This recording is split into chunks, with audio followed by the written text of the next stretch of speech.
I'm just checking here. So to kind of recap what we were just talking about, one of the first memories that seared itself into my consciousness because of being what I perceived as a threat as a child was watching Donald Trump kill a litter of puppies. He did it in a variety of ways. As I stood there, they made me stand there, and he would harm or kill the puppy and then look to see what my reaction was. And in my child's brain, that registered because I viewed him as somebody more dangerous than my parents, and I knew that they would hurt me. So in my ability to reason, my reasoning was if they were worse people than my parents, that they were somebody that might kill me. So that is why he was so. That's why I most of the stuff I just tried to forget, but with him, with Andy, and with Jim, I remembered them because they. The truth is, they scared me.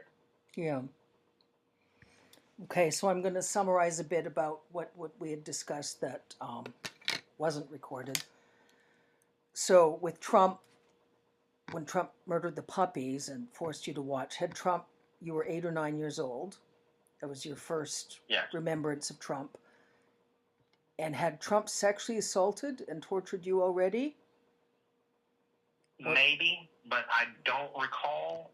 I think what happened, and I'm relatively certain, but I think that was the precursor to him sexually assaulting me. So I think that was in an effort to make the experience as brutal as possible for me. That was the same kind of MO that was used with Patricia later on. Mm-hmm. So it seemed to be that he would use his imagination as such to try to figure out what ways would be the most traumatic, to make the most traumatic experience, to destroy somebody, kind of traumatize somebody to the maximum potential possible. Mm-hmm. So that was the first template of that was watching him kill those puppies.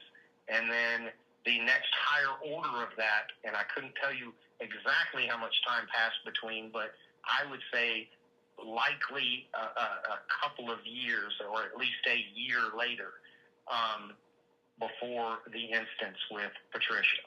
Okay. And the incident with Patricia was when... And at that point... Yeah. At that point, I had already, in my mind, I had already thought there's no way I'm going to live through this anyway. They're just going to torture me to death anyway. So I might as well do everything I can to fight back. Okay.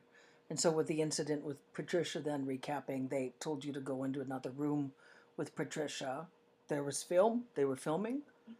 No. There wasn't filming in such a case? What happened with me and Patricia, my dad, before we got to the party, said, hey, there may be somebody you know. I had been trafficked with her previously. Yeah. But she and I were as close to being friends as you could be. We were, in the same boat as far as, our station in life. So we had kind of become friends, and she ran up to me, and I can remember she's saying, hey, come go with me. And I said, I can't. And my dad said, no, it's okay. You guys go off and have fun. And I said, what do you mean? And he said, you can go just have fun. You're an adult now. And I can remember thinking in my mind, I was wondering, what happens next? And the only thing that I knew of really of being an adult was my dad. And I knew that he didn't go to these parties and get assaulted. So in my mind, I thought, well, maybe that part of my life is over. But anyway, we left. We wound up going into the farmhouse. We went into the room not at the behest of anybody else. She wanted to have sex with me because she knew I wouldn't hurt her. Mm-hmm. I believe, I wouldn't swear to this part, but I am relatively certain she and I had already made some movies together, off, not at the farm, but at a shoot. But I didn't have sex in a way that brutalized people, because I kind of knew how that felt. So it was a matter of her kind of choosing somebody to try to go have sex with, so she wouldn't be placing her life in danger by having sex with one of these rich guys. So we went in and started having sex. This was not in front of anybody. It wasn't filmed that I know of. It was just, we kind of, if we were going to have the opportunity to go have sex with somebody, we were going to go have sex with each other, because that, in that instance, neither of us would get hurt. Mm-hmm. But while we were in that room, after some period of time, the people at that party busted in, 6, 5, 6, 8 maybe people, big people, adults. At least one of them had a gun. I think 3 or 4 of them had a gun, to be honest with you. But then they assaulted her with me at gunpoint, and then they killed her in front of me. Mm-hmm. And said, that's what's going to happen to you if you don't do everything the next person that walks in this room what they want. Do you think they knew Trump was going to walk in the room? Do you think they had premeditated that Trump would walk in the room next? Oh, yes. Yeah. Yeah. Okay. I think that was just part of the experience for him, to traumatize me. And for all I know, he was watching through a crack in the wall. I don't know about that. So like an escalation from the puppies. Yes. Okay. So Trump would traumatize you first and then sexually assault you. There was the incident when Trump murdered the puppies and forced you to watch. And then the incident when Trump had Patricia killed. Yes. Okay.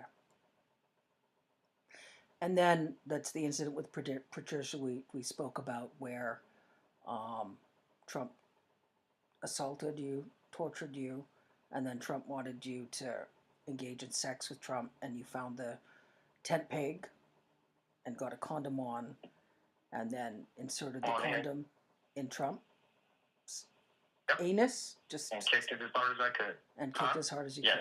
Yeah. Yep.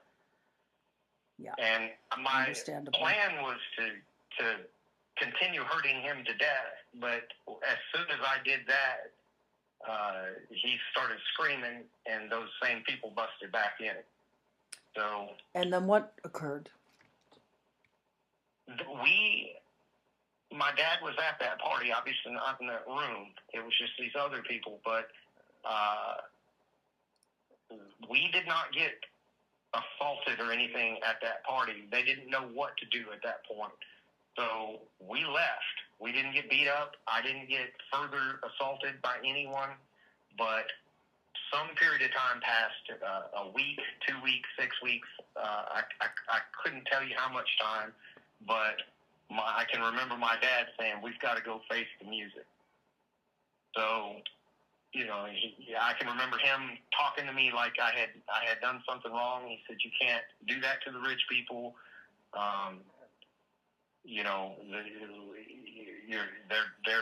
You're going to get beat up, is basically what he said. He said, you've been beat up before. It's going to be just like that. You'll be okay. But I can remember him saying, you can't fight back or they'll kill us both. Mm-hmm. And that's when you were taken to the farm, and then 6 or 8, maybe 10 different groups assaulted and tortured you. This is like, it was at least 3 or 4 or 5 people at a time in these groups, because I think by that point I had done what I did to Trump. They knew that I was kind of in a homicidal type of rage, so they made sure to have enough people that they felt safe, because also my dad could fight too, and he was there. Mm-hmm. So they had, in each of these little groups, they had enough that they felt that I'm sure that they could overpower both me and my dad, because my dad's no slouch either. I could fight like a little Wolverine even as a child because of how I came up. Well, he was a bare-knuckle boxer and a tough man type of dude, so he could fight too. But it was like they took us from station to station, you know, to I don't know, just to increase the horror of it. I guess I really Premeditated. Seems like premeditated. Yeah, oh, yes. Like, well, what I know yeah, of Trump is that Trump would attempt to premeditatedly stage such a scene to terrorize you, retaliatorily. Yes. Yes. So he wasn't there at that. I would Yeah. assume that it was a close enough time frame that he was still recovering. Yeah. But I can remember that even my dad having the conversation with the people because of the level that they had kind of taken it to get me to that homicidal rage. I remember my dad arguing that it was unreasonable. He said, you know, this is just what happens when you push somebody far enough, you know? So then an argument. So then they took you to different locations, several groups at a time, tortured and assaulted you sexually, and then at one point you said they hosed you off with a garden hose. And what did they say again to your dad? That you were dirty and to hose you off? Just that they said he's disgusting. Just take a garden hose to him or something. And somebody went inside the house and got a bar of soap. And I remember they threw it at me and hit me in the head, and that they all thought that was funny. And I was struggling because I had to get the soap from the ground, and I can remember being hit to the point where I was just having trouble grasping the soap. Not just from a standpoint of like being able to see it, but like from the coordination aspect of it. Mm-hmm. Just because I'd been hit in the head and body and everything so much that I even had difficulty in getting the soap. So they made me like take a shower while they stood there with the garden hose just hosing me off. And I can remember getting really cold from that. But then it wasn't over. That would have been about the halfway point. And you said it was sexual assault followed by beatings in all of those cases. Yes. Some people didn't even want to sexually assault me. Some people just wanted to beat the hell out of me. So not all of them, they got to do whatever they wanted, but with all of the different people, it included some sort of physical assault. Physical and sexual assault, or just the physical. There weren't any instances of just sexual assault. It was around causing damage to me, and towards the end of it, I can remember my dad saying he can't take anymore. He's gonna die. Yeah. And you know, at that point, he had like drugged me because I couldn't walk or anything to one of the groups, and they said if he can't take any more, it's not over with. You're going to have to take the rest of it. And he said, fine, because I'm going to go to jail and kill him. So they beat the absolute hell out of him, too. Okay. But I can remember my dad kind of carried me away from the last, like, group of people. And I think he had to change clothes or something for me. And it took a while, like 30 minutes or something, but I finally got through enough I could breathe and everything to where I walked out of there with help. And then is that when they took you to Andy Biggs? Or Andy Biggs tortured and raped you? Not immediately thereafter, but another week or two passed, or maybe a month, week, two, whatever. I was healed as far as my most of my bruises and stuff like that from the first farm incident by the time I went to Andy Biggs. And of the physical assaults, his was the worst. He kept beating me until my ribs were broken. I was turning blue, convulsing. If you get beaten enough, as you try to breathe, you just kind of click. I can't describe it any other way than that. It's not even a wheezing or anything, but your like diaphragm or something locks up and you just start clicking. Some people call that like the death rattle. Yeah. But that's the point to which he beat me, to where when I would try to breathe, my chest would just make this clicking noise. I don't know how to describe it any other way. No, you described that extremely, extremely clearly. Like I say, I appreciate your forthrightness. Now, you and I had spoken, and you said that your dad told you that after the incident with Andy Biggs, that your dad said that Trump and Trump's associates said that whatever debt they thought you owed because you fought back against Trump, that the debt was paid, and the debt was you getting raped and beaten brutally by all those individuals, including Andy Biggs. Yes. And then you said that you don't recall attending any more parties after that, and you weren't sure if it was because they thought you aged out because you were 12 or 13, or whether they just thought you were too much of a hassle, like they could get caught. I think all of that came into play, yes. Or they might wanted to behave vindictive towards your dad about whatever money your dad was earning. Do you think that? I couldn't speak to any of that part of it. I'm not even sure like the financial arrangements or anything like that. Yeah. I can remember that when they sent me to the brothel, that they were upset that they didn't make more money, and then I can remember Lynn being absolutely furious because they were going to get this big payday from doing the child porn in Tennessee, but they wound up losing money on the deal because they got stiffed by whoever bought the film when it was done, and they had to spend, I think, some money on a lawyer, so it was a net loss for them. It was something to do with like the film wasn't as long as what they agreed to pay money for, so they didn't make as much, and you know. So, but the films. I just remember them being upset. Okay. And the filming, most of the filming, the parties was all associated with Trump and the Trump Epstein Ghislaine pedophile ring. Different layers of parties. Yeah, but it's a whole bunch of people. It's just that from my childhood perspective, what I saw or what I thought that I saw was he was the big boss. Donald Trump was the big boss, and then Epstein was like you said, like the manager or something. And then you had lower level people like my dad that kind of went out and found girls or coordinated, at the ground level of things. Yeah.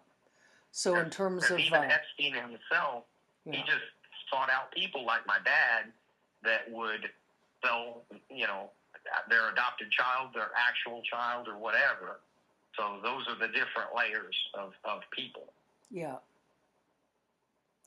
But that Trump was involved in a lot of the planning, micromanaging, filming.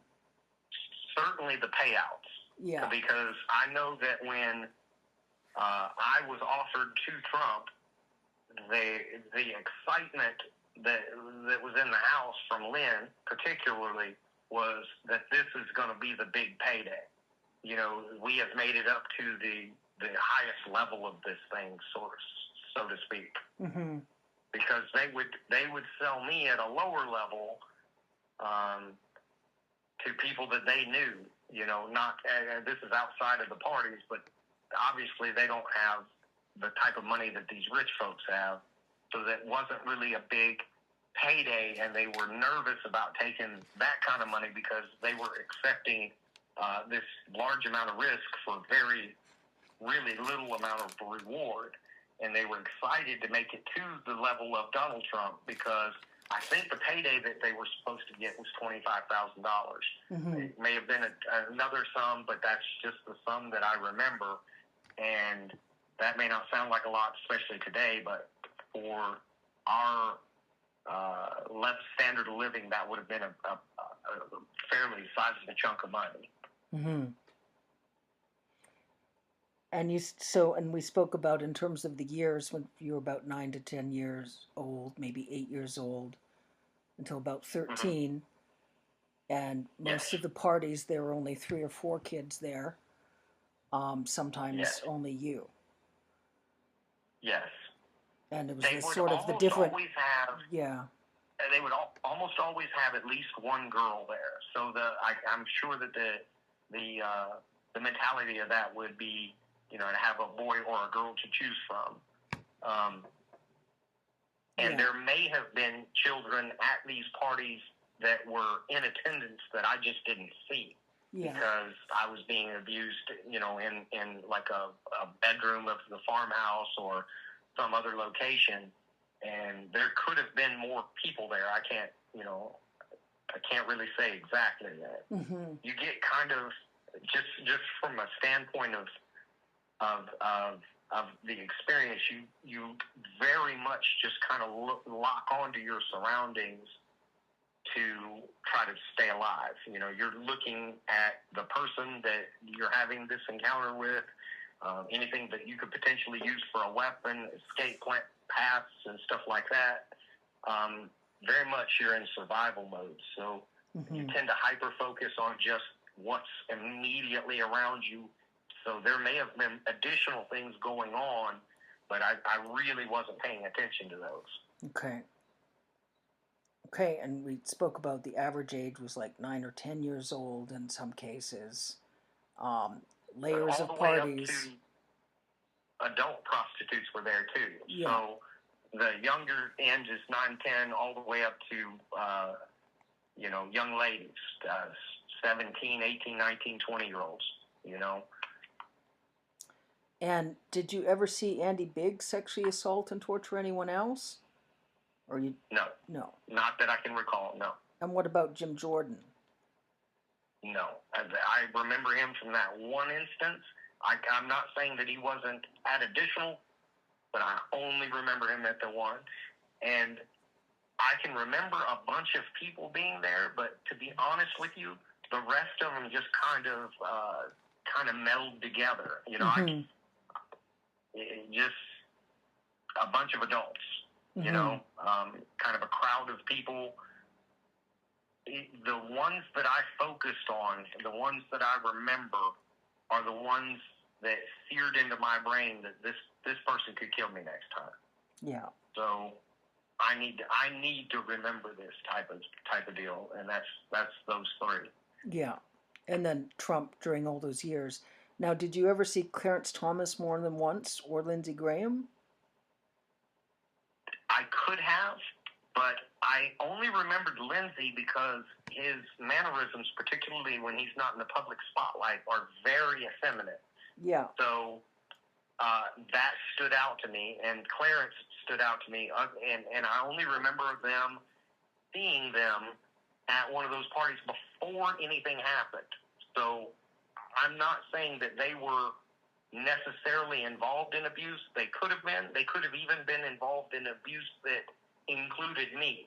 I just can't swear to that. But he stood out because of his mannerisms being so effeminate. I believe the people that I was around, my dad and whoever he was talking to at the time, joking and laughing about those mannerisms.